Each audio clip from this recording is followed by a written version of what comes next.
katakan bahwa ikatkan dirimu dengan Tuhan. Satu roh dengan sebelum daging mengikat engkau, ikat duluan dengan Tuhan. Supaya kalau dia mau tarik kita, kita lebih tertarik ke Tuhan, begitu kan? Lebih enak gitu, tak? Ya tak? Betul tidak? Kalau kita tertarik dengan Tuhan duluan, yang satu mau tarik, agak sulit ya.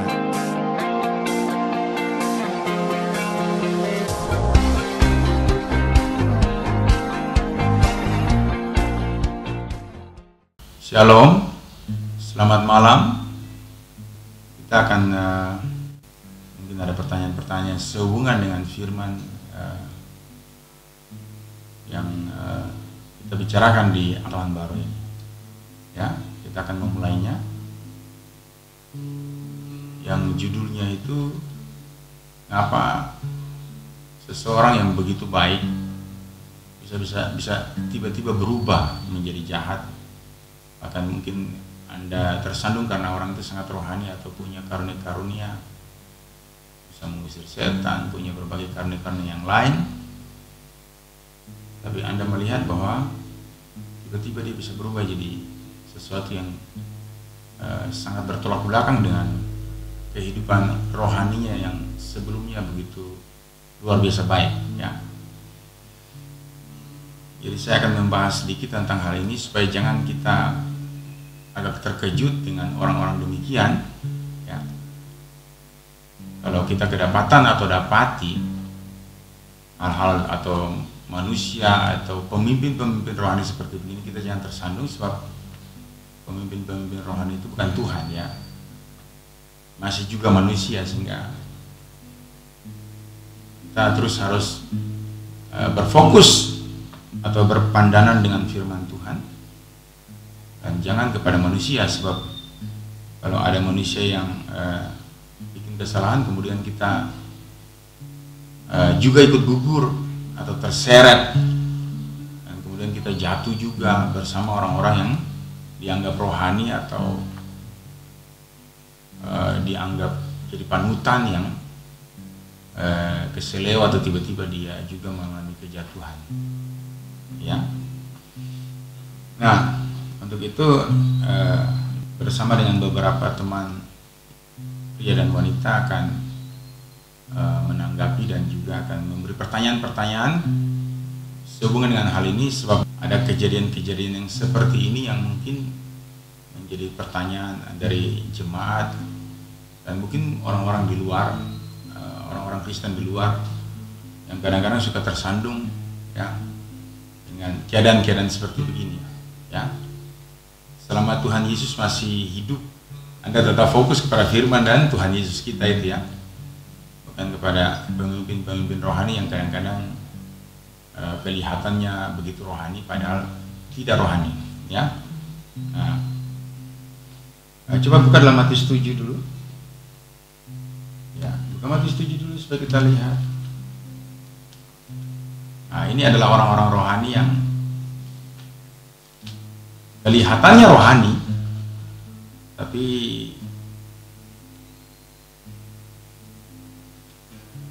tidak masuk kerajaan surga. Jadi coba perhatikan baik-baik ayat ini, Matius 7, coba salah satu baca. Matius 7 ayat 21. Bukan setiap orang yang berseru kepadaku, Tuhan, Tuhan, akan masuk ke dalam kerajaan sorga, melainkan dia yang melakukan kehendak Bapakku yang di sorga. Pada hari terakhir banyak orang akan berseru kepadaku, Tuhan, Tuhan, bukankah kami bernubuat demi namamu dan mengusir setan demi namamu dan mengadakan banyak mujizat demi namamu juga? Pada waktu itulah aku akan berterus terang kepada mereka dan berkata, aku tidak pernah mengenal kamu, enyahlah daripadaku, kamu sekalian pembuat kejahatan. Ya, jadi dari firman ini kelihatan ini orang-orang rohani loh, bernubuat, mengusir setan, tapi pada akhir zaman nanti secara mengejutkan tuh, bisa akhir zaman nanti banyak orang kaget, kok banyak pemimpin rohani yang berkarunia, sudah melakukan pelayanan hebat, tapi mereka itu justru ditolak, ya. Dan pasti di akhir zaman banyak di antara kita yang kaget di saat sekarang ini saja, banyak kaget, apalagi di hari Sabat itu nanti yang munafik itu keluar semua, tertonton, terlihat. Jadi mari kita belajar untuk transparan atau kita terbuka begitu, dengan begitu jelas terlihat. Jangan kita di depan kelihatan rohani, di belakang kelihatan tidak rohani, kemudian tiba-tiba orang heran kenapa kita bisa ambruk, bisa jadi dalam waktu singkat bisa menjadi begitu rusak atau jahat. Padahal semua orang lihat seperti, bukan lagi seperti malaikat, seperti Tuhan Yesus, karena kita ini gambar dan rupa Allah begitu. Tapi kenyataannya banyak orang tersandung oleh karena orang-orang model-model begini, ya, yang di depan lain, di belakang lebih lain lagi, ya kan? Dan pada akhirnya nanti banyak orang-orang yang belum dewasa rohani jadi tersandung dan juga ikut jatuh. Oleh karena itu yang kita bahas di sini, bahwa banyak orang bisa bernubuat, bisa berkhotbah, usir setan, berkarunia, tapi dia punya kehidupan bisa lain daripada karunia itu. Itu mungkin ada yang bertanya begitu, kenapa dia berkarunia tapi dia hidup jahat, tapi dia bisa berkarunia? Bisa saja, selama roh itu belum hancur, belum rusak, dia karunia itu bisa ada. Tapi kalau dia berbuat dosa terus, karunia itu bisa rusak. Nah, jadi memang ada orang-orang yang kelihatan rohani, datang alim-alim di gereja, mungkin karunianya masih berfungsi-fungsi, tetapi memang dia berfungsi tidak full lagi. Mungkin dia masih bernubuat, dia masih berkhotbah, apalagi khotbah itu kan biar orang berdosa bisa sembunyi-sembunyi. Ya, usir setan, ya setan-setan kecil bisa lari, bisa. Tapi kalau setan besar kayaknya memang tidak bisa. Nah, tapi bisa hidup dalam dosa juga. Ada setan-setan yang takut nama Yesus, setan-setan mungkin yang kita buat dosa-dosa, tapi sebut nama Yesus dia bisa lari. Nah, memang ada jenis setan-setan yang memang butuh kekudusan dan kekuatan rohani. Nah, mungkin yang dimaksud di sini adalah orang-orang yang bahasanya mengusir setan-setan yang kayak model tuyul dan yang sekelas-kelasnya itu, mungkin bisa pergi karena pakai nama Yesus tapi tetap berbuat dosa, mungkin bisa begitu, ya.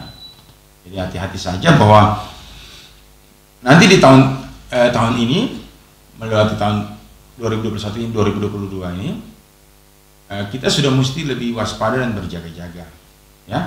Jangan kita lagi punya pikiran-pikiran seperti itu, bahwa dia rohani, dia bagus, dia jatuh, saya juga jatuh.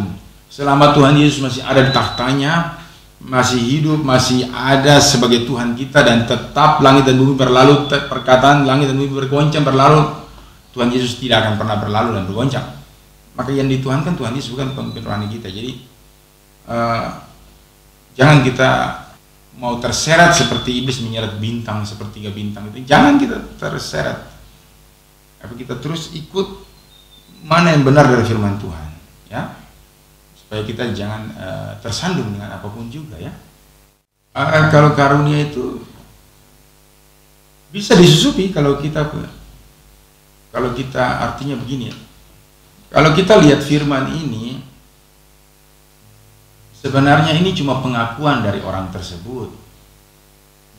Mungkin bahasanya lebih pantas, aku pernah bernubuat. Aku pernah bernubuat, kalau berkhotbah bisa, kalau bernubuat itu kan karunia yang berhubungan dengan rohani dan kekudusan. Jadi kemungkinan pada waktu dia bernubuat itu dan dia berbuat dosa itu, dia masih bernubuat karena mungkin dosanya belum yang besar, tapi lama-kelamaan karunia itu akan mati. Kalau dia terus berbuat dosa, karunia itu akan padam. Dan kalau di zaman akhir bilang aku bernubuat dan kelakuannya tidak sesuai, itu berarti dia mengaku-ngaku saja, itu seperti dia masih bernubuat begitu. Padahal kalau orang berbuat dosa itu dan dalam waktu yang lama, pasti karunia itu hilang. Dan mungkin tidak, karunia pasti hilang, kecuali berkhotbah, ya. Kalau berkhotbah itu beda dengan karunia bernubuat, karena berkhotbah itu Kan ada beberapa jenis berkhotbah dari aliran Roh Kudus, berkhotbah dari karena kecakapan, atau berkhotbah dari pengetahuan saja. Nah, orang-orang yang berkhotbah dari Roh Kudus atau dari Roh itu pasti hilang kalau berbuat dosa, sama dengan karunia. Jadi kalau khotbah itu yang sekedar pengetahuan dan dangkal-dangkal, nah itu bisa terus berkhotbah sekalipun berbuat dosa sehingga ditolak. Usir setan juga ya, usir setan yang dangkal-dangkal, yang dalam-dalam itu kayaknya susah ya. Jadi dalam hal ini orang bisa bermunafik dengan hal-hal karunia-karunia atau pekerjaan Roh Kudus yang masih bisa berjalan, masih bisa bermunafik di situ. Tapi kalau berhubungan dengan karunia-karunia yang besar-besar itu yang membutuhkan kekuatan Roh Kudus dan kekudusan, saya kira tidak bisa. Firman ini tidak bisa cocok gitu. Ini bicara tentang orang-orang yang sudah mungkin pernah bernubuat tapi lewat waktu, tidak pernah lagi bernubuat, yaitu yang usir setan. Mungkin dulu lama dia tidak mungkin masih usir setan, mungkin masih usir tapi setan tidak lari-lari, mungkin masih bernubuat tapi nubuatnya palsu. Nah, jadi bisa jadi antara dua, aku masih bernubuat, surga mungkin akui dia punya nubuat, surga mungkin tidak bilang dia nubuat palsu. Tapi surga jawab dia dengan cara itu, kelakuanmu itu menunjukkan bahwa nubuatmu itu palsu, itu maksudnya begitu. Cuma kan tidak dituliskan di situ ya, kita terjemahkan saja karena namanya karunia bernubuat itu kalau yang asli itu tidak bisa ada kejahatan karena dia membutuhkan kekudusan dan roh yang hidup. Nah, karunia bernubuat itu tidak bisa mengalir kalau kita tidak kudus. Jadi firman Tuhan ini seperti bukan menjawab nubuatnya palsu atau tidak, tapi sebenarnya kita orang berkarunia kita pasti tahu bahwa orang kalau buat kejahatan terus menerus, so pasti nubuatnya itu akan palsu, kosong dan kering. Nah, dia bilang aku mengusir setan demi nama, ya tapi kan kita belum tahu setan itu keluar atau tidak. Aku mengusir setan, berapa setan yang sudah keluar? Oh mungkin keluar dari orang itu masuk ke saya, gitu. Ya tak keluar dari orang itu masuk ke saya. Makanya saya jadi hidup tidak benar, bisa jadi seperti itu. Jadi memang firman Tuhan kalau disampaikan setelah Tuhan Yesus berbicara itu, kita mesti mengerti baik-baik. Jangan sampai itu jadi kamuflase atau jadi siasat ya untuk kita sehingga kita tertipu, seperti makanya Paulus bilang itu bahwa senjata peperangan kami bukan senjata dunia, tapi senjata yang diperlengkapi oleh kuasa Allah. Langsung saya untuk mengatakan siasat orang. Jadi firman itu mengatakan siasat. Kalau nanti di akhir zaman Anda kaget, banyak orang akan mengaku aku sudah begini. Mungkin Tuhan tidak jawab, itu karuniamu sudah palsu, usir setan tidak keluar. Mungkin Tuhan tidak jawab itu, tapi Tuhan langsung jawab, lihat kelakuanmu.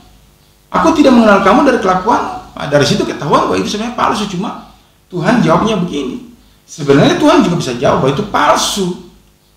Sudah palsu, setan sudah tidak keluar, kau sudah tidak bernubuat, kau bawa firman sudah kering. Tapi Tuhan tidak jawab dengan begitu. Tuhan jawab apa? Hanya kamu pembuat kejahatan. Dari jawaban itu saja kita tahu bahwa mereka ini pembuat kejahatan. Bagaimana nubuatnya bisa asli? Bagaimana usir setan bisa lari? Tapi kan Tuhan tidak jawab begitu. Tuhan jawab begini supaya dari situ mereka sadar, oh iya, kelakuan jahat, bagaimana nubuat yang kau sampaikan, dan saya sudah bernubuat itu bisa benar. Saya mengusir setan sudah keluar, padahal setan tidak keluar. Cuma Tuhan kan jawab begini, lihat kelakuan tuh, ya kalau kayak orang di Papua bilang kelakuan. Nah, kelakuan tidak benar, bagaimana cara kau bernubuat? Kelakuan tidak benar, cara kau usir setan. Kelakuan tidak benar, bagaimana cara kau berkhotbah? Kau mengkhotbahkan kelakuannya siapa? Kelakuanmu sendiri. Nah, kira-kira begitu jawabannya. Jadi kita bisa pahami itu firman itu dari jawabannya. Kalau ada yang tanya, kenapa dia masih bisa bernubuat? Siapa bilang dia masih bisa bernubuat? Itu kan cuma jawaban firman Tuhan untuk menunjukkan kepada dia bahwa kau punya nubuat palsu. Cuma kan Tuhan jawab itu halus-halus saja. Kira-kira begitu dia punya ini jawaban buat kita. Mungkin ada lagi yang mau bertanya? Silakan Nona. Iya, pertanyaan saya itu berapa lama waktu yang diperlukan sampai membuat orang itu berubah jadi jahat? Karena kan tidak mungkin dia, kita bilang tiba-tiba kan. Jadi berapa lama waktu yang diperlukan sampai dia berubah jadi 180 derajat? jadi dari baik, dari yang awalnya kita lihat baik, rohani, lalu kemudian dia tiba-tiba jadi jahat. Ya, pertanyaan bagus, tapi tidak ada kamera penyuting yang bisa kita syuting di hari-hari. Seperti kita lihat di flora dan fauna itu biasa ada, kita lihat itu ilmuwan-ilmuwan tertentu yang tentang binatang, mereka syuting satu hewan bisa 20 tahun sampai tahu bagaimana cara dia menjadi buas, menjadi dewasa, mandiri dan kuat. Tapi setan itu punya jawabannya bahwa bagi berapa lama kita tahu orang itu dia menjadi jahat.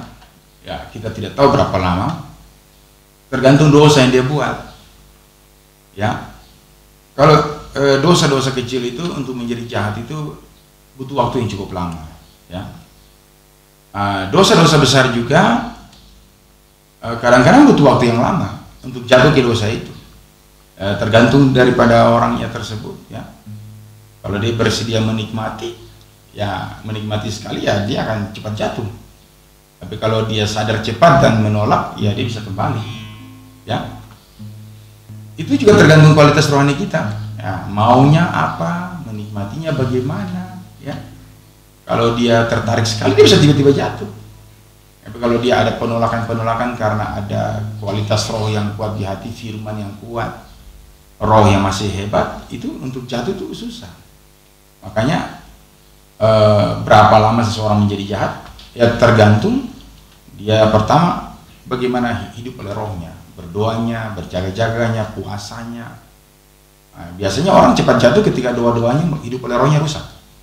Hidup oleh roh, doa-doanya mulai rusak, timbul keinginan daging, ya, kemudian dia tidak tahu mulai tidak tahu jaga jarak, aman, nah, dekat-dekat lawan jenis atau dekat-dekat perbuatan-perbuatan yang membuat kita bisa melakukan perbuatan dosa. Kan dosa itu kan dari keinginan dulu, mulai kurang berdoa, keinginan muncul, nah, mulai kurang puasa, daging bereaksi, nah, terus kemudian mendekati media yang bisa membuat kita jatuh ke dalam dosa, ya toh? Nah itu, makanya itu harus jaga jarak. Lamanya waktu orang jatuh ke dalam dosa untuk menjadi jahat itu, ya tergantung ketiga hal itu ya, berdoa, berpuasa, jaga jarak.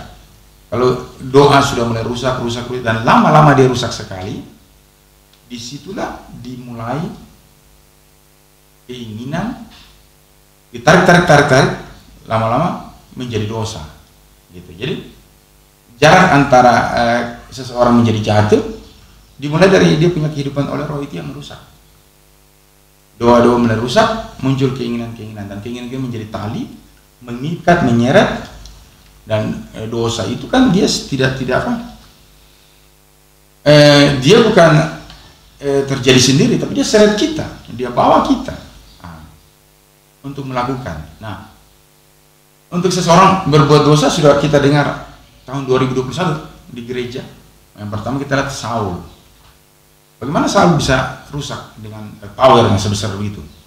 Yang pertama karena dia mencoba-coba untuk tidak taat. Dia mencoba-coba untuk tidak dengar firman baik-baik dan tidak taat.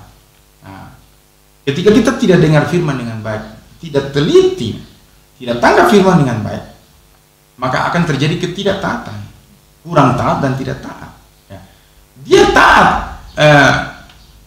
membunuh ternak-ternak dan hal-hal yang cacat, tetapi hal-hal yang gemuk-gemuk, yang tambun-tambun, yang istimewa dia tidak bunuh.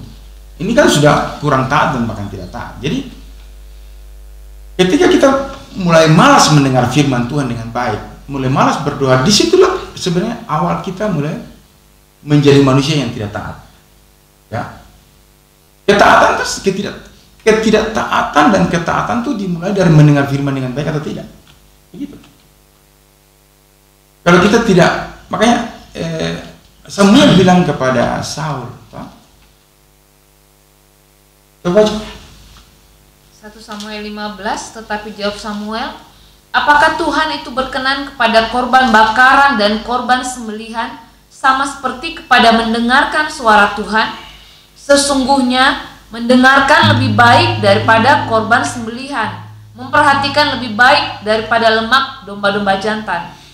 Sebab pendurhakaan adalah sama seperti dosa bertenung, Dan kedegilan adalah sama seperti menyembah berhala dan terafim. Karena engkau telah menolak firman Tuhan, maka ia telah menolak engkau sebagai raja. Nah, itu kan dibilang memperhatikan lebih baik, mendengar lebih baik dari persembahan-persembahan. Makanya kalau firman Tuhan disampaikan itu, dan kalau baca Alkitab itu teliti, sebab sumber kurang percaya, sumber tidak taat atau kurang taat itu dimulai pada dengar asal-asalan, memperhatikan asal-asalan. Nah, itu akan jadinya tidak taat. Nah, jangan kita salahkan karena saya kurang dengar. Nah, itu kan kesalahan kita manusia yang telah diciptakan dengan begitu baik. Kenapa kita bisa begitu?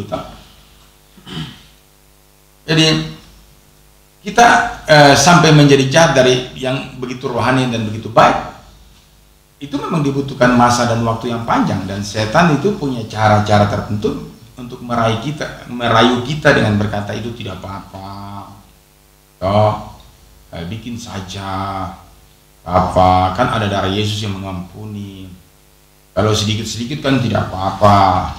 Itu benar loh, jangan kau dengar tuh gembalamu, pacaranku saja, pacaranku saja, padahal dia tidak tahu bahwa pacaran tanpa diawasi dengan benar itu, apalagi suka di tempat-tempat gelap kan Bapak Gembala sudah bilang kalau kau pacaran tuh harus di tempat yang terang, bagus, datang ke rumah orang tua, ya ya bila perlu di lapangan basket begitulah, lapangan bola kaki begitulah, supaya tidak terjadi kemesuman di situ gitu.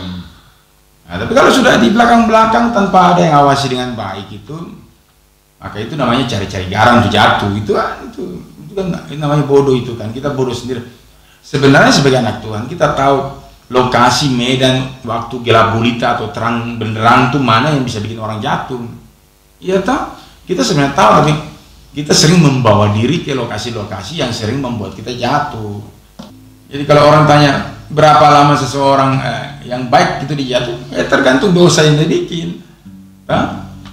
Kalau dosa-dosa yang kecil-kecil ya mungkin dia bisa lama baru jatuh.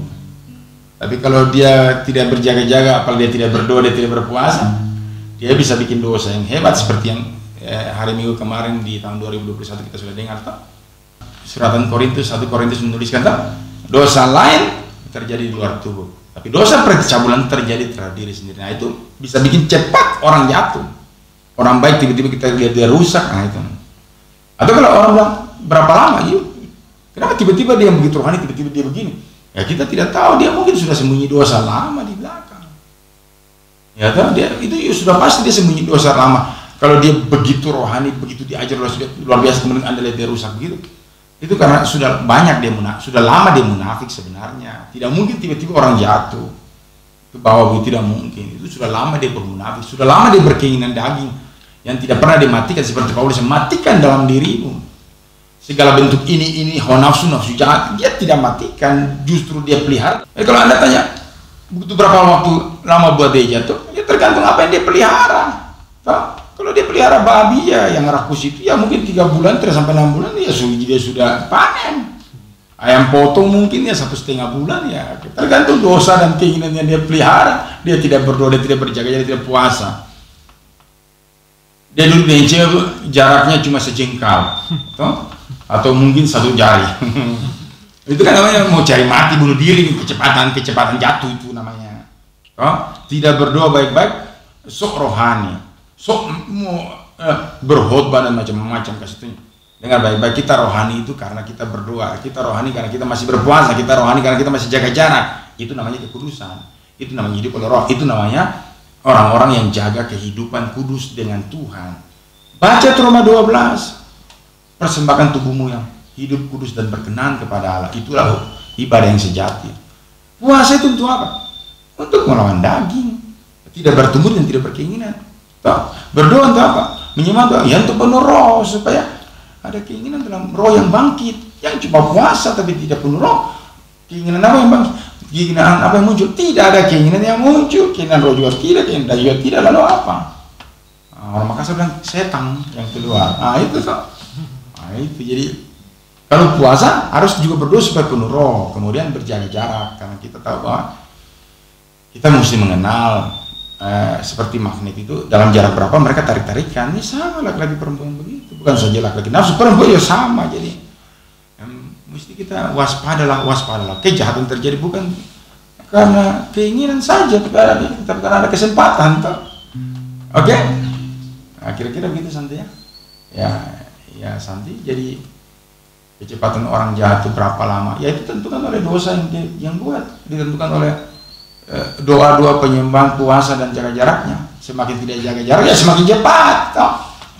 Dia semakin tidak berdoa ya semakin cepat, karena keinginan itu tarik. Semakin dia berdoa kuat-kuat itu semakin susah. Kapan dia jatuh? Dia tidak tahu kapan dia jatuh, tidak akan pernah jatuh mungkin. Gitu.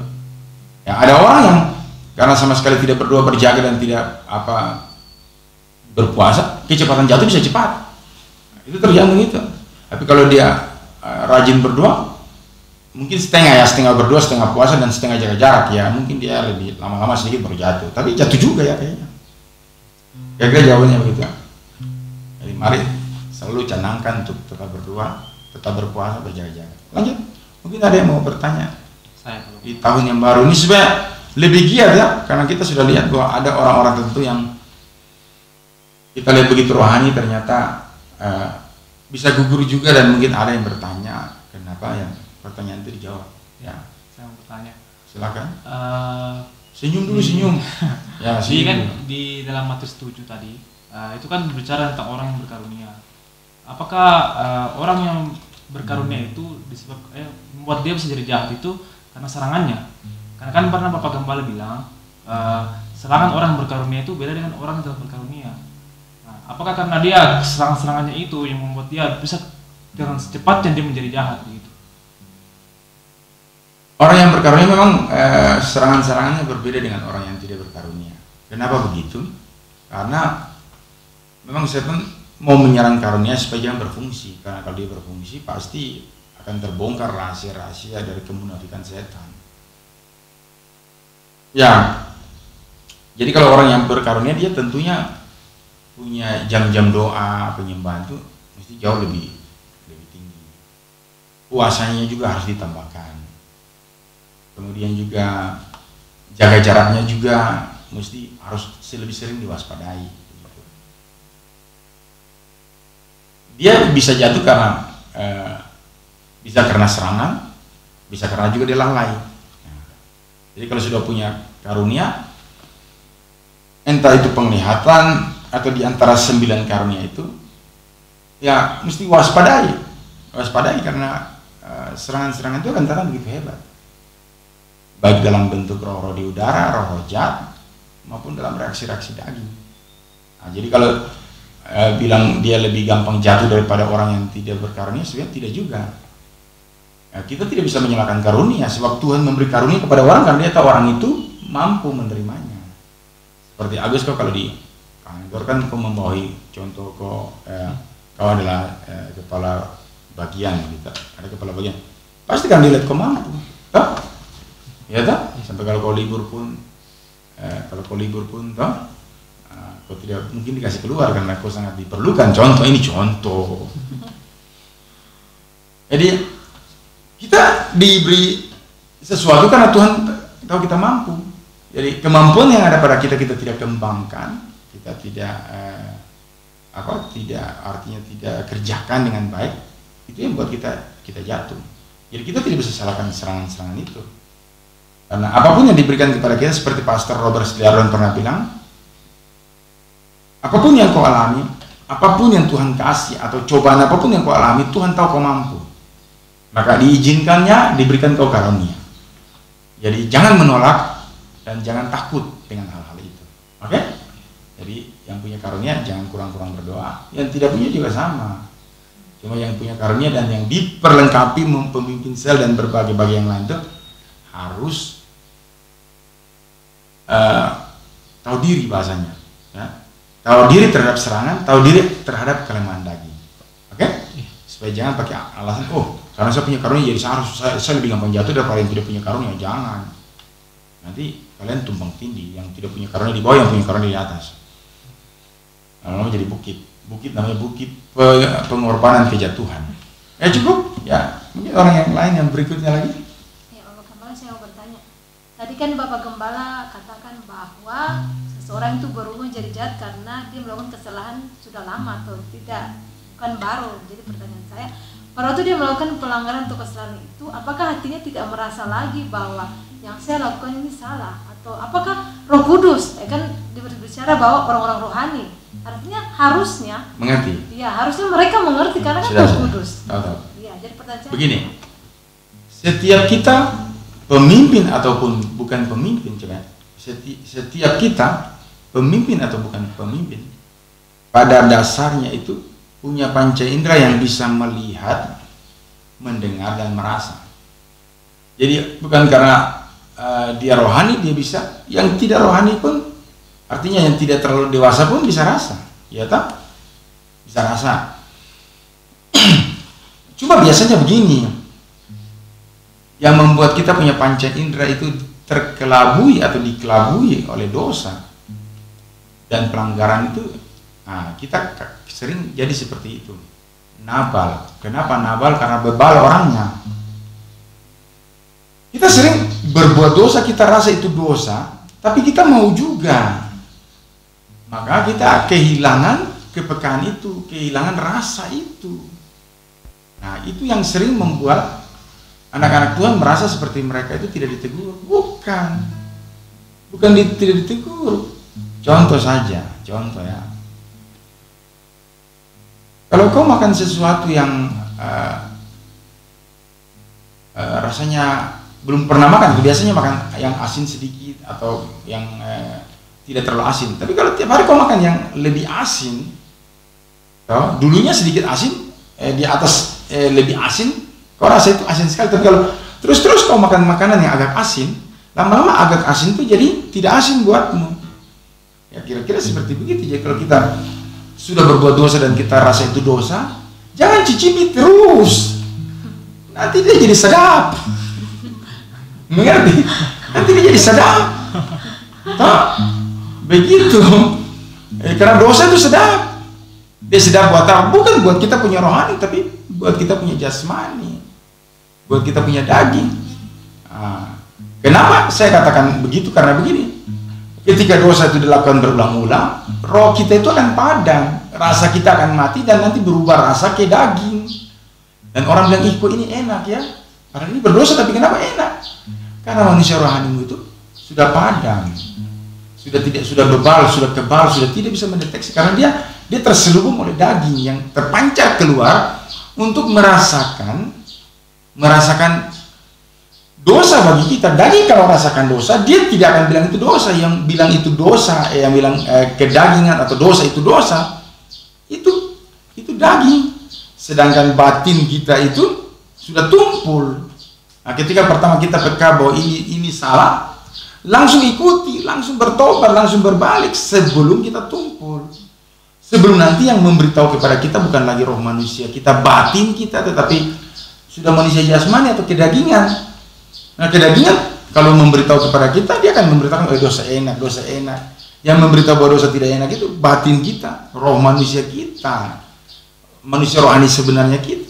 Kalau sudah terbalik yang merasakan itu adalah jasmani dan keinginan daging, disitulah kita tidak merasa bersalah. Mengerti?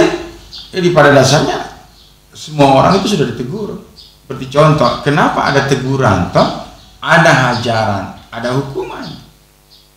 Nanti di waktu-waktu berikut kita mungkin akan berbicara. Bahkan kita sudah pernah berbicara teguran itu datang dari bagaimana, hajaran datang bagaimana, hukuman datang bagaimana. Sudah pernah dengar firman tak? Teguran itu kan berupa suara. Kalau sudah hajaran pasti ada bentuknya pukulan. Pukulan Tuhan bagaimana ya Anda rasa sendiri. Kalau hukuman itu berarti sudah kayak penjahat. Ngerti? Kalau hajaran masih orang tua, kalau sudah hukuman itu sudah penjahat, dianggap itu sudah jatuh palu penjahat itu. Nah, mungkin yang terakhir atau ada beberapa menurut ya silakan. Yang saya mau tanyakan ini, kenapa orang-orang yang sudah dipakai oleh Tuhan luar biasa, bahkan mereka sudah diurapi oleh Tuhan, tapi toh ketika mereka mengerjakan visi Tuhan mereka juga gagal, seperti halnya Simpson, Daud, Tapi di sisi lain ada juga yang berhasil seperti Daniel. Kenapa bisa seperti itu? Ya, jadi pertanyaannya, kenapa ada yang jatuh, ada yang tidak gitu. Dengar baca Matius 7 ya. Matius 7 bilang, aku sudah bernubuat, aku sudah mengusir setan. Dengar yang baik-baik. Karunia itu tidak melindungi Anda untuk tidak berbuat dosa. Ingat itu baik-baik. Karunia itu pelayanan, ya. Pelayanan. Jadi karunia itu untuk pelayanan orang, tapi karunia itu tidak membuat Anda terlindungi dari dosa. Jadi hati-hati ya. Saya punya karunia bernubuat, saya berleha-leha, saya tidak mau berdoa, saya tidak mau berpuasa, tidak mau jaga jarak. Mampus kau cepat itu. Kenapa Saul bisa jatuh dalam dosa? Kenapa Simpson begitu? Ya, karena kita tidak pernah baca bahwa Simpson itu berdoa. Ya, kita tidak pernah baca. Nah, kejatuhan antara Simpson dan Saul dan mungkin yang lain itu berbeda dengan Daud. Ya, kalau Daud itu kita lihat dia ada memuji Tuhan, dia ada menyembah Tuhan. Tapi Daud itu tidak berjaga-jaga.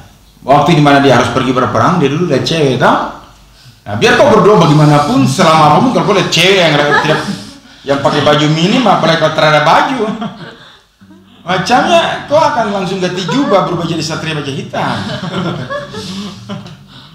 Sekalipun kita penuh Roh Kudus, sekalipun kita begitu rohani, tetap saja itu mata. Hati-hati gunakan matamu, ceng. Nah itu bukan berarti kita sudah menyembah Tuhan lalu kemudian kita tidak jaga kita punya mata. Wah, ini Daud kan salahnya di situ. Daud orang yang penuh Roh Kudus, dia bukan sekedar diurapi, tapi dia tidak berjaga di situasi itu.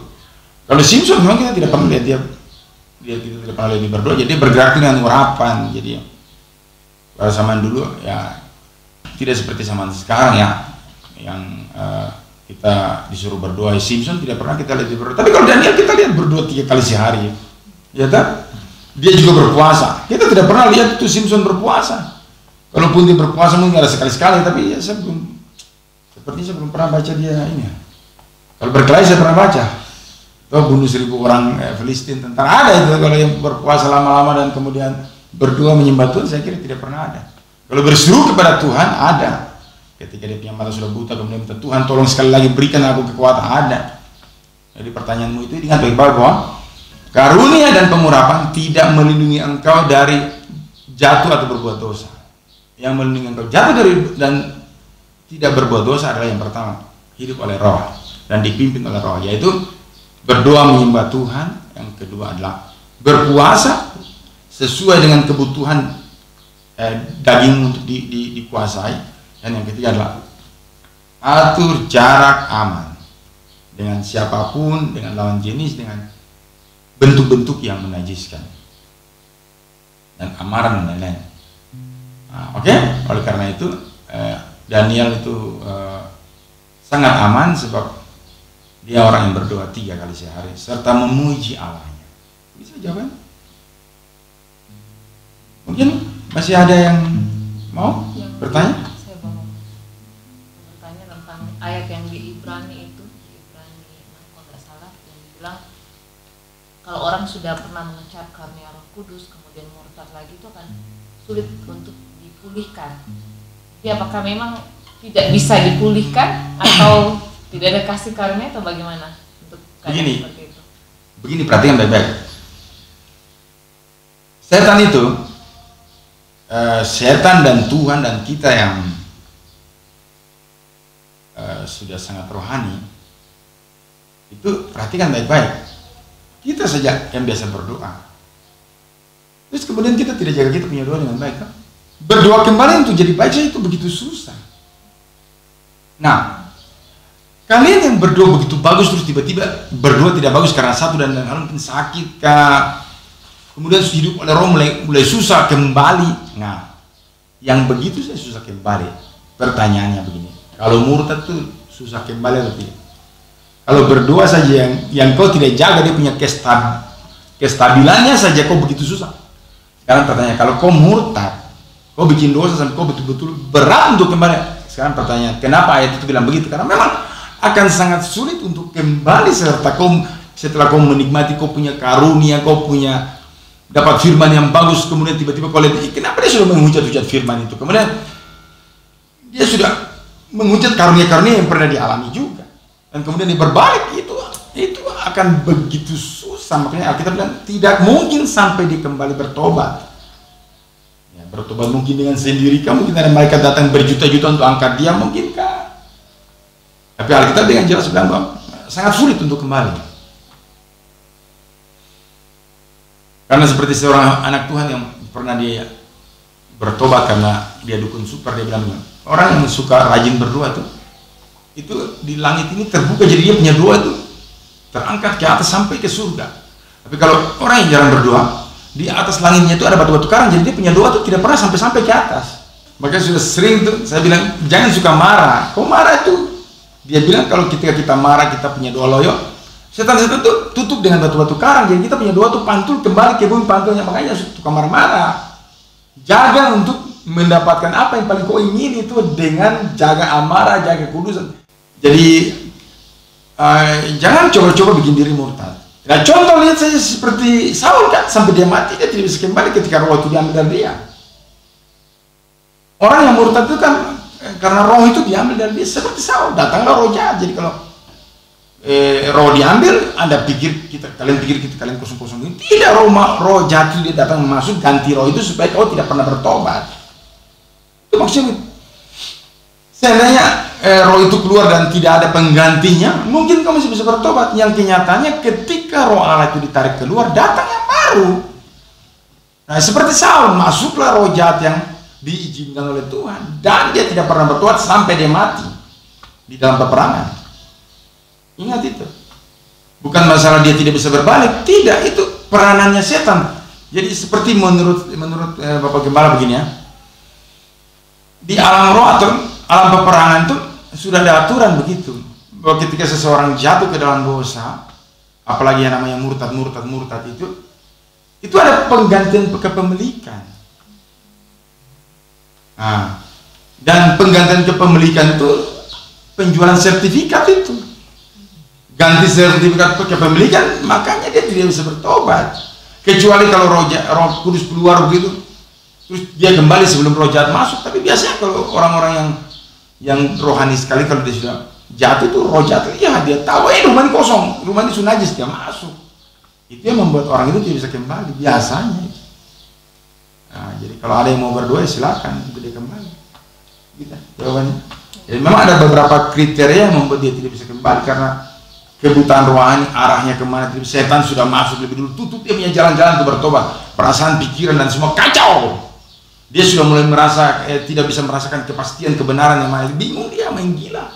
Bahkan ada yang bilang, saya stres sekali mengambil keputusan ini, sampai suruh ambil keputusan itu, keputusan murtad, keputusan wah, setan akan menunggu kau dan kau akan habis di situ. Oke, siapa lagi mau bertanya? Mungkin ada tiba-tiba pertanyaan-pertanyaan tertentu yang mau ditanyakan Leni mungkin.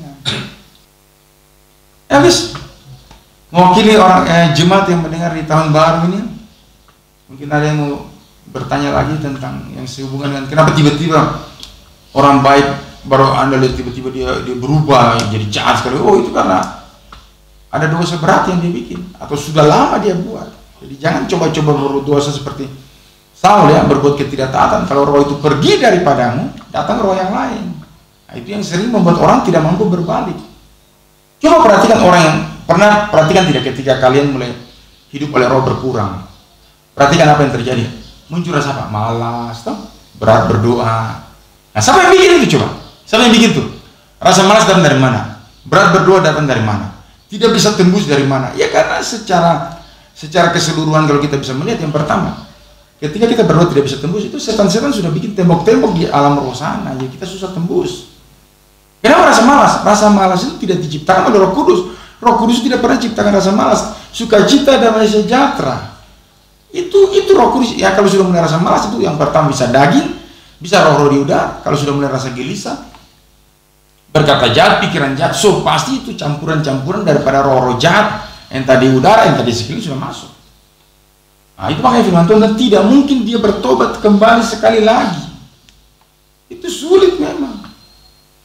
Jadi hati-hati kita semua di tahun 2022 ini, jangan sampai kita sudah berikut Tuhan sekian lama, tapi kita kadang-kadang masih mau menoleh ke belakang. Saya mau mundur, saya mau lari tinggalkan Tuhan. Saya mau menikmati dunia. Coba saja kalau kau masih bisa kembali Oh, umur saya masih 35 tahun, masih ada 35 lagi, jadi masih bisa berbuat dosa, nanti kan kembali lagi. Dengar baik-baik, sebelum ditutup kalau tidak ada pertanyaan. Kasih karunia itu, perlindungan itu, pengampunan itu diberikan buat mereka yang belum sama sekali mengenal kebenaran, ataupun kenal tapi masih buta-buta gitu bahasanya. Tapi kalau kau punya mata sudah terang-terang ini, terang nyata, mengerti ini karunia-karunia surgawi, firman yang benar, baru kau coba-coba bikin dosa dan murtad lagi, akan tidak bisa diperbarui sekali lagi hingga kau bertobat. Katakan tidak mungkin diperbarui hingga bertobat, artinya sulit. Seperti siapa? Ya Yudas. Kenapa Yudas tidak bisa bertobat? Yang pertama karena Yudas itu memang seorang pencuri, menyimpan kejahatan. Yang kedua, Pak, dia sudah mengecap segala sesuatu yang diajarkan oleh Tuhan Yesus. Makanya itu tidak ada pengampunan buat itu. Sama seperti siapa? Musa juga.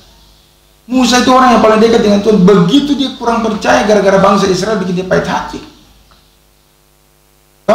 Terus dia melanggar kekudusan karena disuruh perintah sebut batu, dia pukul untuk kasih keluar air. Nah, dia melanggar kekudusan. Orang-orang yang sudah mengerti tentang itu, sebaiknya Anda hati-hati. Sebab sekali Anda bikin salah, tidak ada pengampunan untuk itu. Tidak ada. Ingat itu baik-baik, tidak ada pengampunan untuk kesalahan yang kita sudah tahu itu benar-benar itu salah tapi kita mau buat. Ya. Jangan. Jadi kalau Anda tahu bahwa Anda sudah benar, sudah dewasa, sesadar-sadarlah. Nah, karena Tuhan tahu siapa yang punya kesadaran, siapa yang tidak sadar. Siapa yang SD, siapa yang SMP, siapa yang SMA, Tuhan tahu. Dari segala kasih karunia yang kita alami, mujizat yang kita dapat, pembukaan firman yang kita dengar atau yang kita alami, mujizat dan berbagai hal itu akan menjadi standar kualitas kedewasaan kita dan kemampuan kita berdiri di hadapan Tuhan untuk berbuat salah atau tidak. Jadi jangan coba main-main setelah yang pertama kita sudah menerima firman yang begitu baik dan jelas, diajar begitu baik. Karunia-karunia akan datang, karunia karena roh. Nah, mengecap segala kebaikan Tuhan yang supranatural, yang ilahi. Kemudian kita masih mau kepala batu lagi, masih mau hidup jahat lagi. Tidak ada pengampunan untuk itu setelah kau jatuh. Kayak sering saya katakan buat jemaat begini. Ini sebelum tutup dan tutup.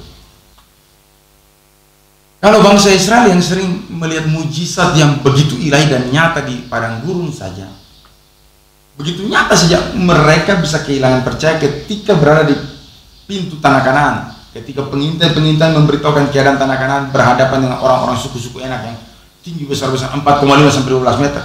Mereka bisa gugur oleh panas teriknya dan keadaan padang gurun. Sekarang saya mau tanya, kalau kau tidak berdoa dengan sungguh-sungguh, kalau kau tidak belajar firman Tuhan dengan sungguh-sungguh, saya mau tanya, dengan kekuatan apa kau bisa lebih dari bangsa Israel untuk lolos? Kalau kau tidak belajar dengan baik. Sedang bangsa Israel yang melihat mujizat nyata ini di padang gurun tuh, bisa datang burung puyuh, tiang awan, tiang api, air keluar tidak tahu dari dunia mana, keajaiban semua itu saja. Mereka bisa, kepercayaan mereka bisa tak kikis di panasnya terik itu. Oh, di situ terjadi panas, tidak mandi dan berbagai hal di situ. Bisa, kepercayaan mereka bisa begitu hilang, apalagi kita. Ya, yang saat-saat ini yang mungkin kita tidak melihat mujizat yang sebesar mereka, ada mujizat tapi tidak sebesar mereka. Jadi makanya saya mau katakan buat kita semua, dibutuhkan ketelitian, keseriusan mendengar dengan baik. Ya, bukan sekedar persembahan, tapi kita mesti teliti dengan baik supaya jangan sampai nanti orang lihat kita orang baik, kemudian ternyata pada akhir-akhirnya kita jadi tidak baik dan orang kaget. Kenapa bisa begini? Orang yang begitu luar biasa baik kok jadi begini. Oleh karena itu, mari kita semua punya fokus kembali kepada firman Tuhan. Memang para pemimpin sampai kepada gembala itu menuntun kita, ya. Apalagi gembala itu harus didengar dengan baik, ya. Jangan Anda lebih dengar pemimpin sel atau pemimpin di bawah lebih daripada gembala, itu bahaya, ya. Karena kalau di bawah gugur, percaya gereja tidak apa-apa. Tapi kalau gembala yang gugur, domba-domba tak bongkar. Makanya kalau ada orang mau menyerang gereja, apa mereka selalu gembalanya kita hancurkan. Itu pada tujuannya karena untuk menghancurkan gereja begitu. Nah itu setan-setan semuanya itu. Nah jadi mari kita pelajari firman Tuhan dengan baik supaya kerajaan Allah di muka bumi ini tetap tegak berdiri di bait suci kita masing-masing, sehingga nama Tuhan Yesus dipermuliakan di tahun ini lebih lagi. Amin. Sekalipun banyak masalah, banyak kesulitan atau apapun yang datang menyerang bangsa, negara dan apa, kota dan mungkin gereja apa, tapi kita tetap berdiri sebab kita punya kelengkapan dalam firman Tuhan. Dan ingat firman Tuhan apa? Sekali lagi akan menggoncangkan bukan saja bumi tapi juga langit. Supaya apa yang tak tergoncangkan akan tetap berdiri dan yang tergoncangkan akan rubuh. Memang orang-orang yang menyembunyikan dosa itu ketika goncangan datang, mereka juga turut tergoncang dan mereka juga termasuk di dalam orang-orang yang jahat itu. Yang kita tidak duga-duga ternyata mereka juga termasuk di antara mereka. Oleh karena itu mari berjaga-jaga supaya sampai kita tahun depan dan melewati masuk tahun 2023 juga, sampai Tuhan Yesus datang kembali, kita menjadi orang-orang yang diberkati, orang yang tetap setia sampai Tuhan Yesus datang kembali. Demikian firman Tuhan buat kita di awal tahun baru ini. Tuhan Yesus memberkati kita semua. Tuhan Yesus setia,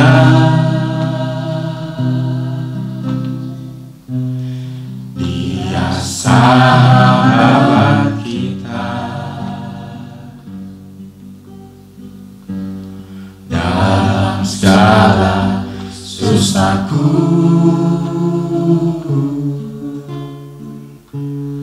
Dia selalu menghiburku,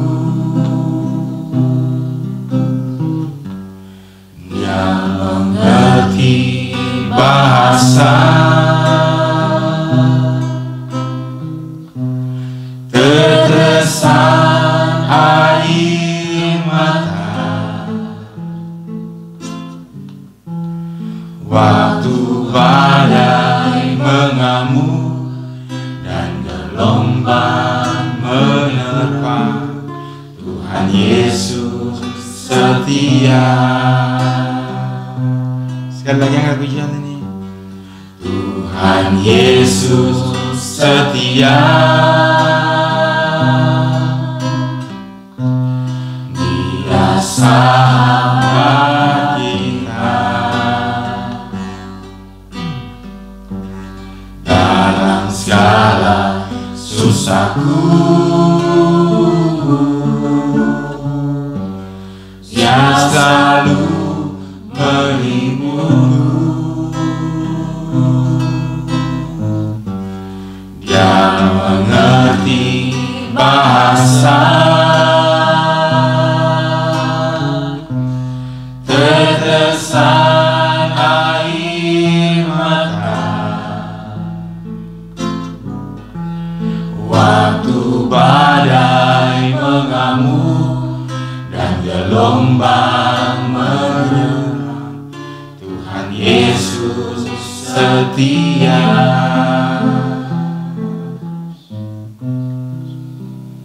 Terima kasih Bapa dalam nama Yesus untuk tahun baru yang luar biasa baik ini. Kami bersyukur bahwa Engkau menuntun kami di tahun yang baru ini sehingga kami menjalani tahun dengan cukup luar biasa kuat, dan kami tidak menoleh ke belakang. Kami tetap terus berjalan sekalipun ada banyak perkara yang mau mencoba mengganggu, tapi kami tetap terus berhadapan dengan Tuhan sebab kami tahu bahwa Engkau Allah yang setia di dalam segala perkara. Lindungi kami semua terus sampai melewati tahun depan, tahun ini dengan baik tanpa kurang satu apapun, sebab kami tahu Engkau perisai dan penjaga bagi kami, penjaga Israel.